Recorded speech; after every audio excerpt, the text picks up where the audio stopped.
सर्वोपनिषदो गावः योद्धा गोपालनन्दनः पार्थो वत्सुधीर्भोक्ता युक्तिं गीतां प्रदक्षिणते वसुदेवसुरं देवं देवी कंसचाणूरवर्धनं देवकी परमानन्दं कृष्णं वन्दे जगद्गुरुं शेषाद्रिवंशकलेशोदरिपूर्णचन्द्रं श्रीमन्नृसिंहगुरुवर्यराज्यभङ्गं श्रीमन् अनन्तगुरुवर्यसुतं गुणार्घ्यं सम्पत्कुमारगुरुवर्यम् अहं प्रपद्ये.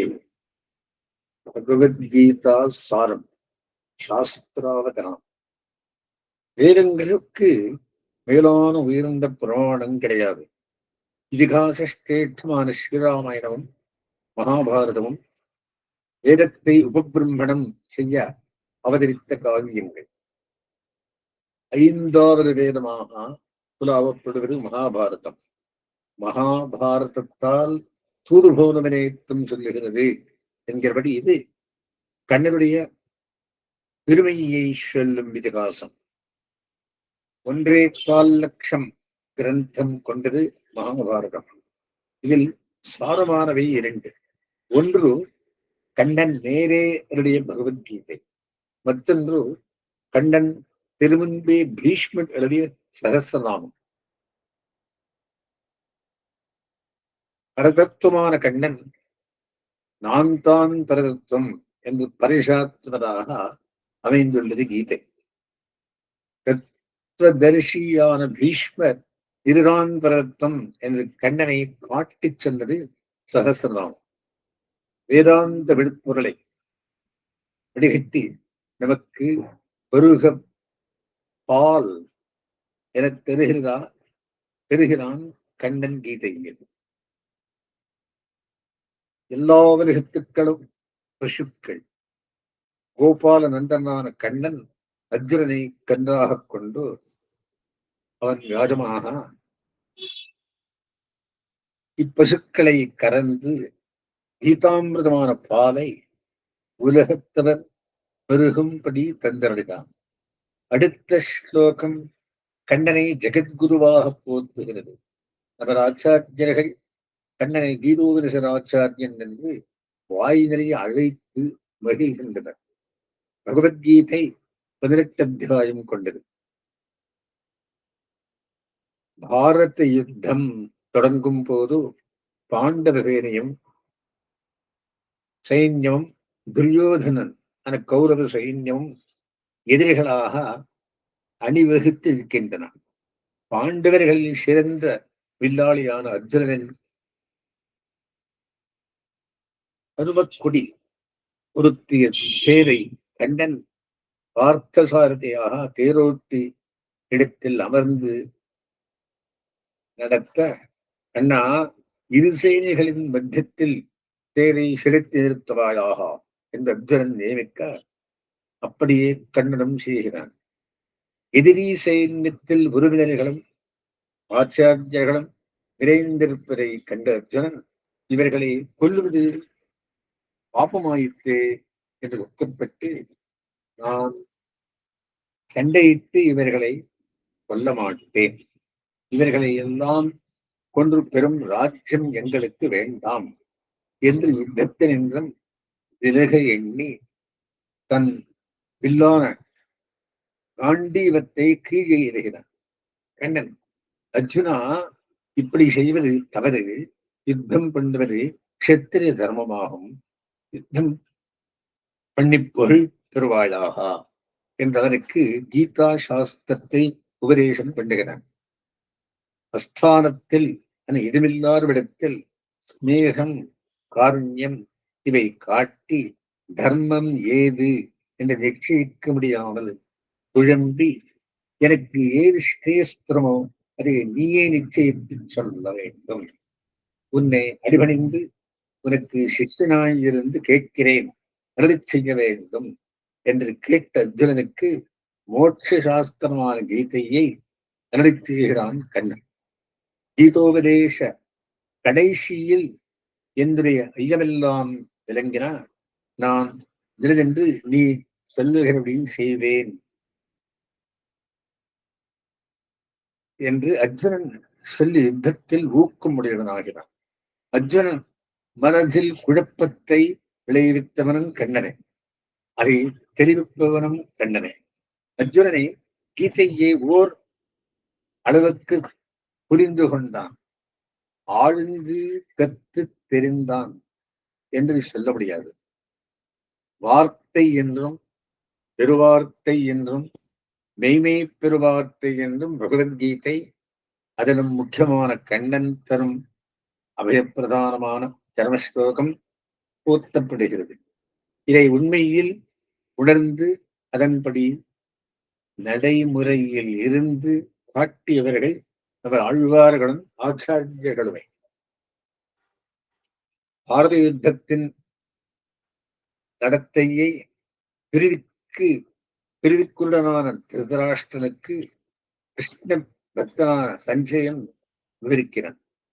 திருதராஷ்டிரன் வெளிக்கண்ணில்லாதவன் மட்டுமல்ல, உள்கண்டம் இல்லாதவன். கீதையில் முதல் அத்தியாயம் அர்ஜுன விசார யோகம் எனப்படும். இந்த அத்தியாயம் 2ஆம் அத்தியாயத்தின் முதல் 11 ஸ்லோகங்களும் சாஸ்திரத்திற்கு முன்னுரையாக அமைந்துள்ளன. 2ஆம் அத்தியாயம் 12ஆம் ஸ்லோகத்தில் இருந்தே கீதா சாஸ்திர ஆரம்பம் என்பது நமது ஆச்சாரியர்களின் கொள்கை. பகவத்கீதையின் சாரமான பொருள்களை கீதார்த்த சங்கிரகம் என்ற நூலில் பரமாச்சாரியரான ஸ்ரீ ஆளவந்தார் சுருக்கமாக அருளி செய்தார். அதை தருவி நம் சுவாமி எம்பெருமானார் கீதா பாஷ்யம் என்னும் விரிவான நூலை அருளி செய்தார். இந்த பாஷ்யத்தை விளக்குவதாக அமைந்துள்ளது ஸ்ரீ வேதாந்த தேசிகன் அருளி செய்த தாத்பரிய சந்திரே என்னும் கிரந்தம். அஸ்தான ஸ்நேக காருண்ய தர்மாதர்ம தியாகுலம் பார்த்தம் பிரபன்னமுத்திஷ்ய சாஸ்திராவதரணம் கிருத்தம். இடமில்லாதவிடத்தில் வைக்கப்பட்ட அன்பு, தயை இவைகளால் வரும் தர்மயுத்தம் அதர்மம் என்று எண்ணத்தினால் கலக்கமுற்றவனும் கண்ணனை சரணம் பெற்றவனுமான பார்த்தனை உத்தேசித்து வியாஜமாக கொண்டு கீதா சாஸ்திரத்தின் உபோத்காதம் முதல் அத்தியாயமும் 2ஆம் அத்தியாயத்தின் முதல் 11 ஸ்லோகங்களும் செய்யப்பட்டது. இது கீதார்த்த சங்கிரகத்தின் 5வது ஸ்லோகம். பகவத்கீதையில் நத்வேவாகும் நாதராசன் நத்ரம் ஜெயமேதனாதிபாகா என்று 2ஆம் அத்தியாயத்தில் 12ஆம் ஸ்லோகம் தொடங்கி சர்வதர்மான் பரித்திஜ்யா 18ஆம் அத்தியாயத்தில் 66ஆம் ஸ்லோகம் வரை கீதா சாஸ்திரம் என்பது நம் சுவாமி எம்பெருமானார் திருவுள்ளம். ஸ்வதர்ம ஜான வைராக்கிய சாத்தியவத்தேக கோச்சரா நாராயண பரம் பிரம்மா கீதா சாஸ்திரே சமீரிதா என்பது கீதார்த்த சங்கிரகத்தின் முதல் ஸ்லோகமாகும். ஸ்வதர்மானுஷ்டானத்தினாலும் வரணம், ஆஷ்டமம் இவத்திற்கு சேர கர்மானுஷ்டானம், ஆத்ம ஜானத்தினாலும் வைராக்கியத்தினாலும் உண்டான பக்தி யோகம் ஒன்றினாலேயே அடையப்படுவனான மேலான தெய்வமான நாராயணன் கீதா சாஸ்திரத்தினால் நன்றாக அருளி செய்யப்படுகிறான். நாராயணனே உத்கிருஷ்டமான தெய்வம். அவன்தான் பரபிரம்மன். அவன் பக்தி யோக சாத்தியன் என்று உலகத்தவர்களுக்கு சொல்ல வந்தது கீதா சாஸ்திரம். இதுவே கீதா சாஸ்திரத்தின் திரண்ட வரலாறு. கர்மானுஷ்டானத்தினாலும் ஆத்மாவின் உண்மையான ஸ்வரூபத்தை, பகவத் சேஷத்துவத்தை உள்ளபடி அறிந்தாலும் மனம் நிர்மலமான தோஷமற்றதாகி சுத்தி பெற்ற மனத்தவன் ஒருவனுக்கே பகவானை இழவிடாமல் மனதம் செய்வதாகிற பக்தி சித்திக்கும். இப்படி உபாசிப்பவனுக்கு பகவத் பிராப்தி அவனை புருஷார்த்தமாக அடையது சித்திக்கிறது. ஆஹா, கீதா சாஸ்திரம் கண்ணன் பெருமானின் பரத்வத்தை சொல்லுவதிலும் பக்தியே அவனை அடையத்தக்க உபாயம் என்று உண்மையை சொல்லுவதிலும் முக்கிய நோக்கானது உடையது என்று தெரிகிறது. சாஸ்திரங்களில் சொல்லப்பட்ட முறைகளின்படி எதுவும் குறையாமல் பக்தியை தெய்வத்துடன் அனுஷ்டிப்பது பக்தி யோகம். இதற்கு கர்மானுஷ்டானமும் ஆத்ம ஞானமும் அங்கங்கள். பக்தியே உயர்ந்த மோட்சோபாயம் என்று அறுதியிட்டுள்ளார் அவர் கீதா பாஷ்யத்தில் நம் சுவாமி எம்பெருமானார். இப்படி சொல்லப்பட்ட பக்தி யோகத்தையும் புறக்கணித்து பகவானே உபாயமும் உபேயமும் என்று அவனை பற்றுவது சரணாகதி. உபாயமும் உபேயமும் இதுவே கீதா தாத்பரியம் என்பதை ரகசிய கிரந்தங்களில் அவர் ஆச்சாரியர்கள் ஸ்தாபித்தலில் உள்ளார்கள். சரணாகதி கத்தியத்தில் நம் சுவாமி எம்பெருமானார் அனுஷ்டித்து காட்டிய மேலான அர்த்தம் இதுவே.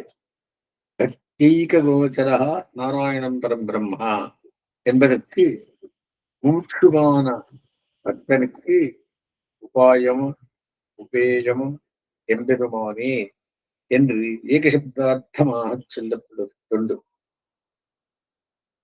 பகவத் பிரசாரத்தினால் கிடைக்கப்பெற்ற திவ்ய சக்ஷுசினால் தெய்வீக கண்டினால் போர்க்களத்தில் நடப்பதையெல்லாம் கண்டு குருடனான அரசனுக்கு திருதராஷ்டிரனுக்கு சஞ்சயன் வர்ணிப்பதாக சரித்திரம்.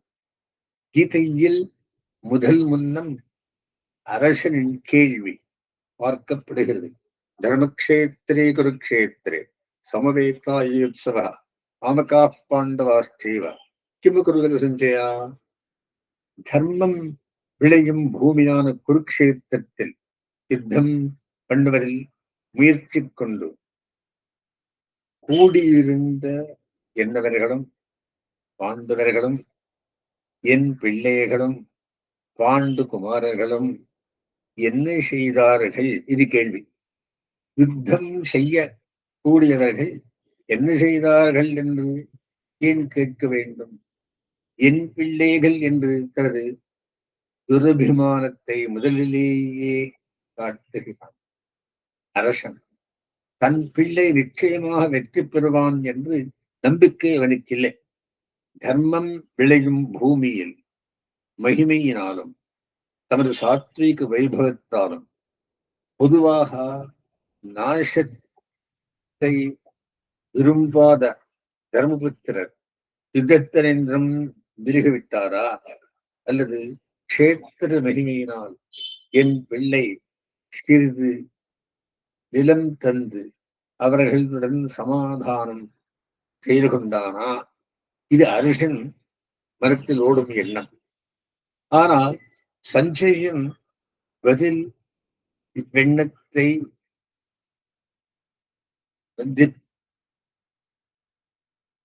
பிரதிபலிக்காமல் கீதா பாஷ்யத்தில் நம் சுவாமி எம்பெருமானார் முதல் அத்தியாயத்தின் ஒரு சில ஸ்லோகங்களுக்கே வியாக்கியானம் வரை செய்துள்ளார்.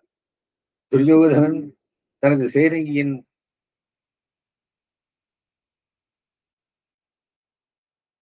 பலத்தையும் எதிர் சேனையத்தின் பலத்தையும் சீர்தூக்கி பார்க்கிறான். 10வது ஸ்லோகம் இது. அபரியாப்தந்தரஸ்மாகம் பலம் பீமா விரக்ஷிதம் பரியாப்தந்தரமேதேஷாம் பலம் பீமா விரக்ஷிதம் பீஷ்மேமா விரக்ஷந்தோ பவந்த சர்வ ஏவஹி என்ற அவன் ஆச்சாரியனான துரோணரை வேண்டுகிறான். இங்கு துரியோதனன் பீஷ்மரால் ரட்சிக்கப்பட்ட நமது சேனையின் பலம் போதாத்தாய் உள்ளது, அபரியாப்தம். பீமசேனால் ரட்சிக்கப்பட்ட அவர்கள் சேனையின் பலமோ புதியதாகவே உள்ளது, பரியாப்தம் என்கிறோம். அதனால் நீங்கள் குருவானார் நீங்கள் எல்லோரும் கூடி பீஷ்மரை நன்றாக ரட்சிக்க வேண்டும், அவருக்கு துணை புரிய வேண்டும் என்று கேட்டுக் கொள்கிறான். இங்கு நம் சுவாமி எம்பெருமானார் துரியோதனா அந்தர்விஷண்ணோ அபவத்து என்று பாஷ்யம் விடுகிறார். மேலே பீஷ்மரை செங்கோலி எழுப்பியதை செங்கொலி எழுப்பியதை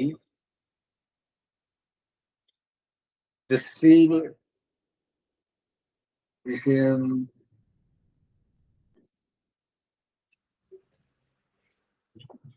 तस्तीव விஷாதம் ஆலக்ஷ்ய பீஷ்ம தஸ்ய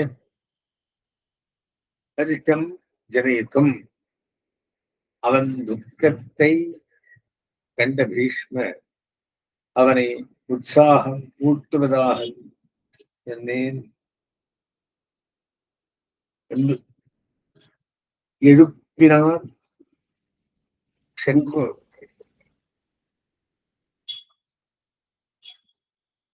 அவனை உற்சாகமூட்டுவதற்காக செங்கொலியை எழுப்பினார் என்று கூறுகிறார்.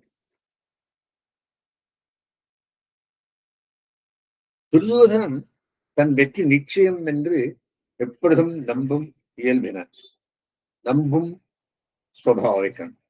யுத்தத்தில் யாவரும் அறிந்துதான் தைரியமா தனியாக இருந்தபோது கூட அஸ்வத்தாமனை சேனை முதல்வனாக ஆக்கி யுத்தத்தை தொடர்ந்து நடத்துவதில் முனைத்தவன். பாண்டவ சேனையின் விட தனது சேனை பெரிதாயிருந்தும் நமது சேனாபலம் போராது, அவர்கள் பலம் பெரியது என்று அவனே சொல்லுவானின்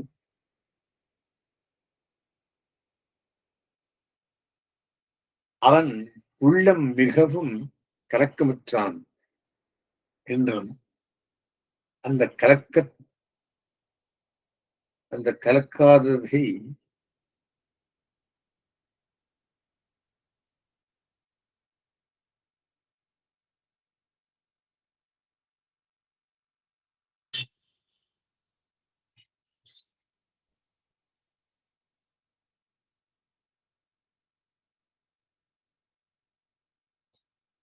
அந்த கலக்கத்தை கண்டு பீஷ்ம சங்கநாதம் பண்ணினார் என்றும் சொல்லப்படுகிறது.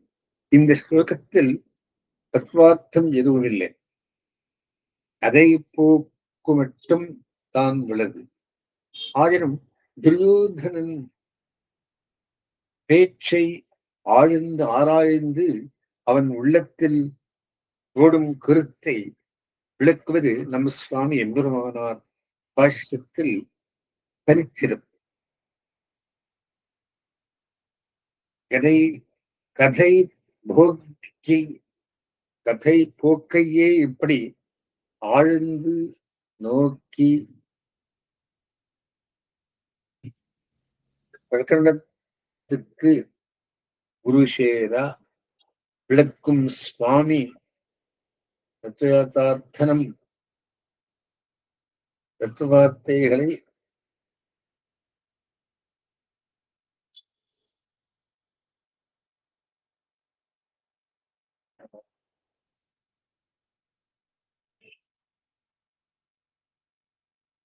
தத்துவார்த்தங்களை இன்றும் ஆழ்ந்து நோக்கி விளைக்குவார் என்பதை சொல்லவும் வேண்டுமோ? பெருமானார் வியாக்கியானம் தத்துவார்த்த வியாக்கியானம் அப்படி என்றோம். ஸ்ரீராமாயணத்தில் இளைய பெருமாள் அண்ணனுடன் வனத்திற்கு கிளம்புகையில் சுமித்ரா தேவி அவனை ஆசீர்வதித்து ராமன் தசரதம் பித்தி மாம் பித்தி சரகாத்மஜாம் என்று பிரசித்தமான ஸ்லோகத்தை புத்திமத்தியாக சொல்லுகிறான். ராமனை தகப்பனாகக் கொள், ஜானகியை தாயாகக் கொள் என்று பொருளே மேல் எழுந்த வாரியாக பார்க்கும் போது தெரிகிறது. ஆனால் பெரிய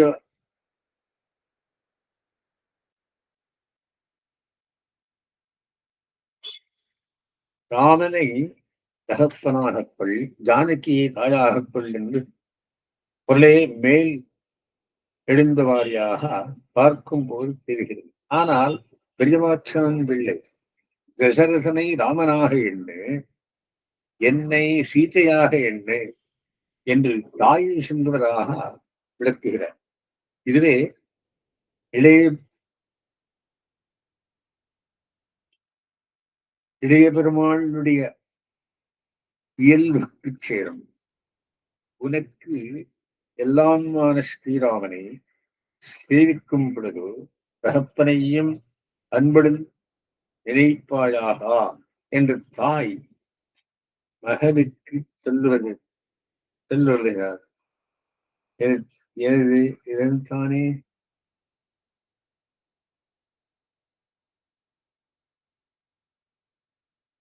என்று தாய் மகனுக்கு சொல்லுகிறாள் என்று இலக்குவன் இயல்புக்கு சேர இங்கு வியாக்கியான சாகும்.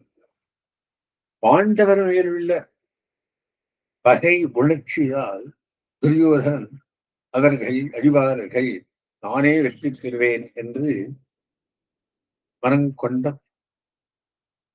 மனக்கோட்டை கட்டுகிறான். ஆனால் இருசேனைகளிடமும் மகாவீரர்களை சொல்லுகிற போது 4:9 பாண்டவர் சைன்யத்திலேயே அதிகமான மகாரதர்கள் உள்ளதாக கணக்கிடுகிறான். தனது சைன்யத்தை பீஷ்மாவிரட்சித்தம்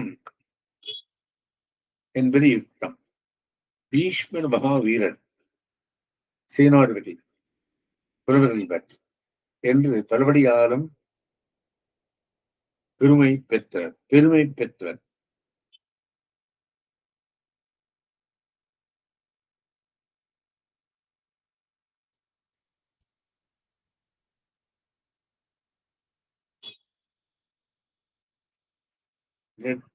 என்னிடத்தில் எதிர்த்தட்டாக பீமனை சொல்லவானேன். ஈஸ்வருக்கு எதிர்த்தட்டா பீமனை சொல்வானேன். அத்தனை பேருக்கு சேர்ந்திருந்தார். சிறு வயதிலிருந்தே பீமனுடன் தான் துரியோதனனுக்கு பயம். இவனையும் இவன் தம்பிகளையும் விளையாட்டில் கூட துன்புறுத்தி மகிழ்ந்தவன் பீமனை. அவனே இவர்களை தனித்தனியாக கொல்லுவதாக சபதமும் பண்ணியிருக்கிறான். அவரிடம்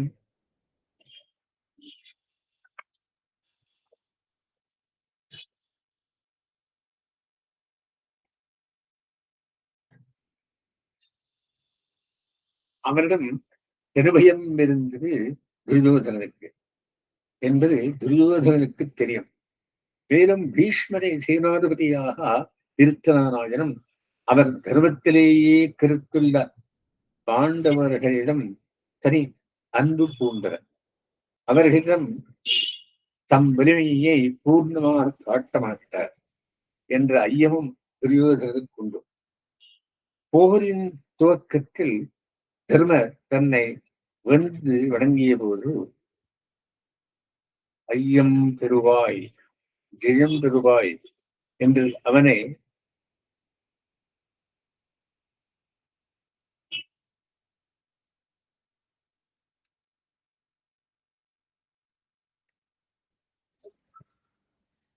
இதையெல்லாம் மனதில் கொண்டதுதான் துரியோதனன் மண்டலுக்கும் முற்று தோழன் முன் கூறியபடி வேண்டியதாக வியாக்கியானம் இடும் நம் சுவாமி எம்பெருமானாரின் திருவுள்ள பெருத்தை தாத்பதி சந்திரிகையில் தேசிகன் பிரிவுக்கு அஞ்சாமல் நன்கு விளக்கியுள்ளனர்.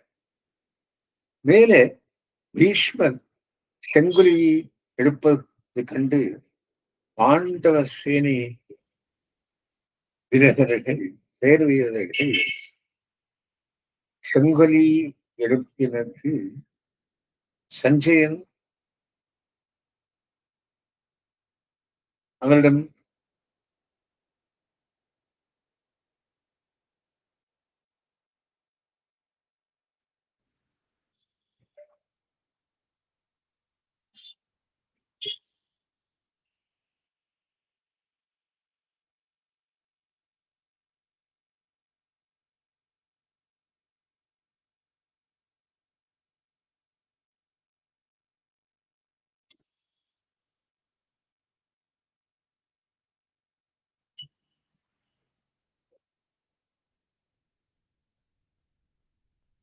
ரிஷிகேஷன் பாஞ்சஜன்யத்தையும் தனஞ்சயன் தேவரத்னத்தையும் அர்ஜுனதி சிங்கின் பெயர் மற்ற வீரர்கள் தம் தம் சங்கங்களையும் உறக்க சப்தித்தனர் என்கிறார்கள் சஞ்சயன்.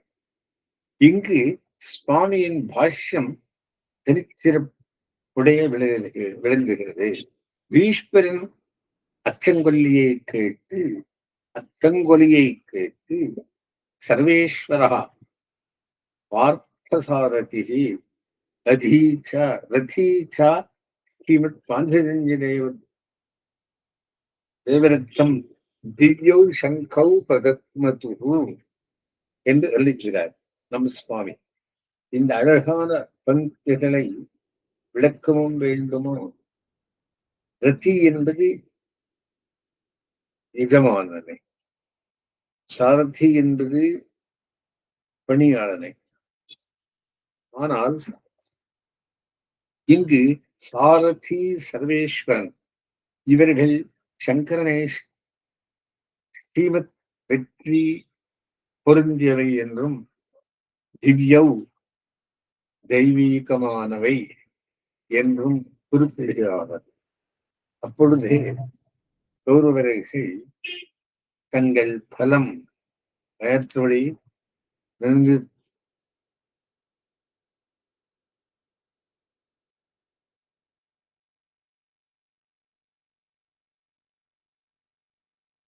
இவர்கள் சங்கங்களை ஸ்ரீமத் வெற்றி பொருந்தியவை என்றும்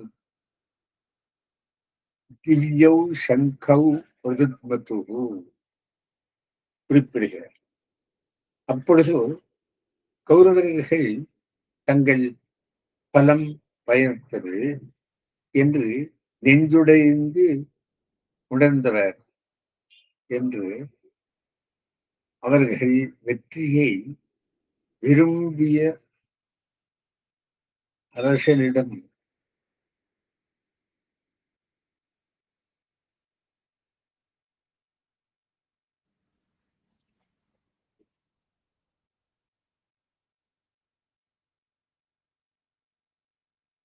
சஞ்சயன் கூறியதாக பாஷ்யம் அமைந்துள்ளது. ஸ்ரீ பார்த்தசாரதியான பகவான் இருக்கும் இடத்தில் வெற்றி நிச்சயம் என்று காட்டப்பட்டதாயிற்று. எனவே கீதையின் முடிவில் சஞ்சயன் சொல்லுகிறார்.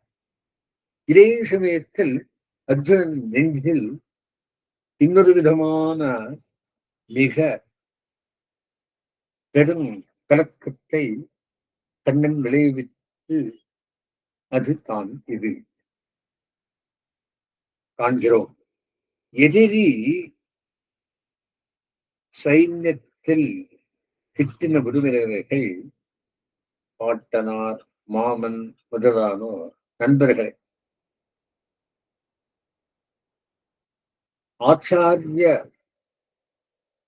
ஆச்சாரியர்கள் யாவரும் அணிவகுத்து நிற்க கண்ட பார்த்தன் கருணையினாலே உந்தப்பட்டு இவர்களை ஸ்வஜனம் நல்லவர்கள் என்று இவர்களை கொல்லுவது பாவம் என்றோ பல வீரர்களை கொன்று அவர்களுடைய ஸ்திரீகளை விதவிகளாக்குதல் அவர்கள் குருதர்சனன் என்றும் நழுவிடாதிருக்க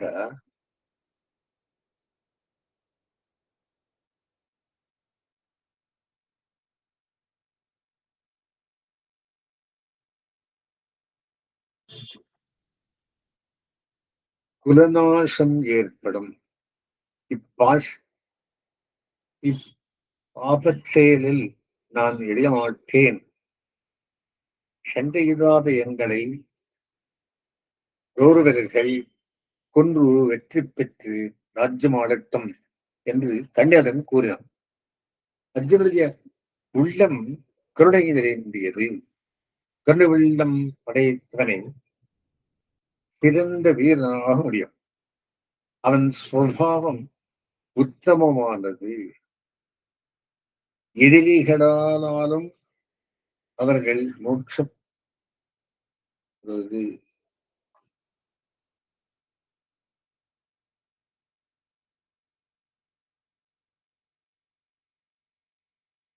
அவன் சுவாவம் உத்தமமானது. எதிர்களானாலும் அவர்கள் சேமம் படட்டும், நானே கட்டத்தை அனுபவிக்கிறேன் என்பது உத்தம குணத்தினால்தான்.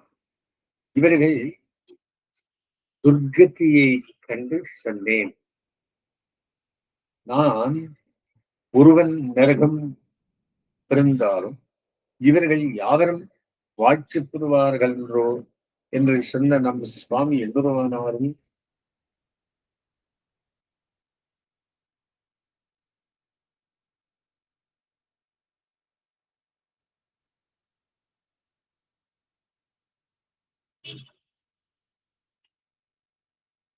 ஆனால் அர்ஜுனன் கருணை தவறான இடத்தில் பாய்ந்தது.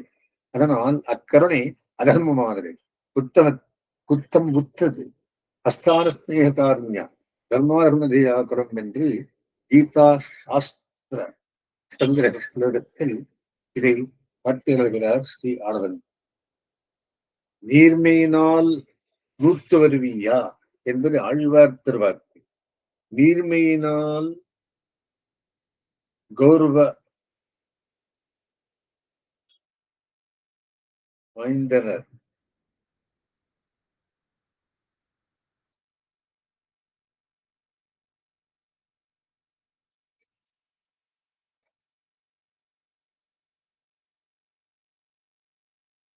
நீர்மையில் நூத்தோருவிய என்று ஆழ்வார் திருவாக்கு.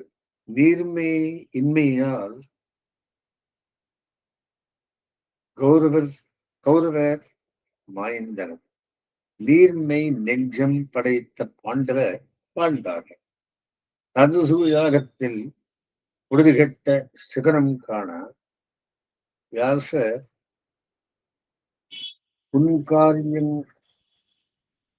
உன் காரணமாக இவ்வுலகு அழியப்போவதாகவும் பயப்பீடும்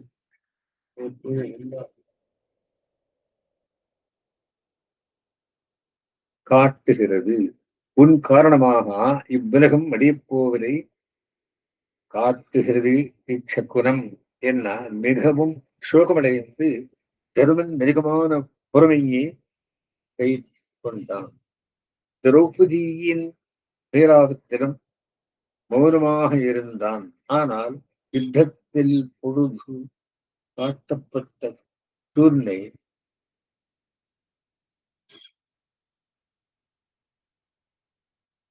இடமில்லாத விடத்தில் காட்டப்பட்டதாக படிக்கப்படுகிறது. அர்ஜுனன் யுத்தத்தினின்றும் விலகுவது அதர்மம், யுத்தம் பண்ணுவதே தர்மம் என்பது என்பது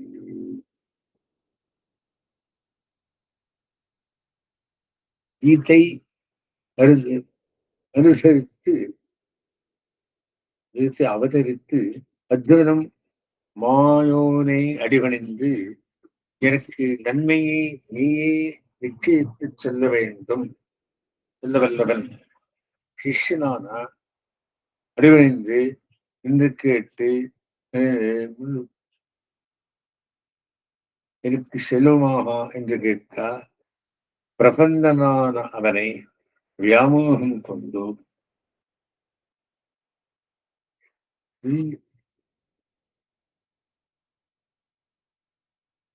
நாம் எல்லா உயிரும்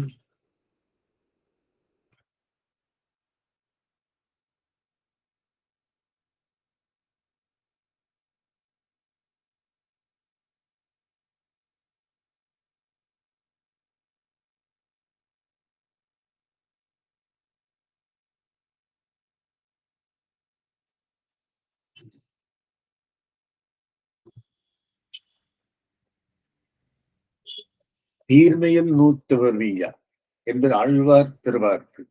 நீர்மையின்மையால் கௌரவர் மாய்ந்தனர், நீர்மை நெஞ்சம் படைத்த பாண்டவர் வாழ்ந்தனர். ராஜசூயத்தில் பொழுது கெட்ட சுகனம் காண வியாச உன் காரணமாக இவ்வுலகம் விடையப் போவதை காட்டுகிறது. இச்சகுனம் என்ன மிகவும் சோகமடைந்து தருமன் அதிகமான பொறுமையை கை கொண்டான். திரௌபதியின் பேராகத்திலும் மௌனமாக இருந்தான். ஆனால் யுத்தத்தின் பொழுது காட்டப்பட்ட கருணை இடமில்லாத விடத்தில் காக்கப்பட்டதாக பழிக்கப்படுகிறது. அர்ஜுனன் யுத்தத்தினின்றும் விலகுவது அதர்மம், யுத்தம் பண்ணுவதே தர்மம்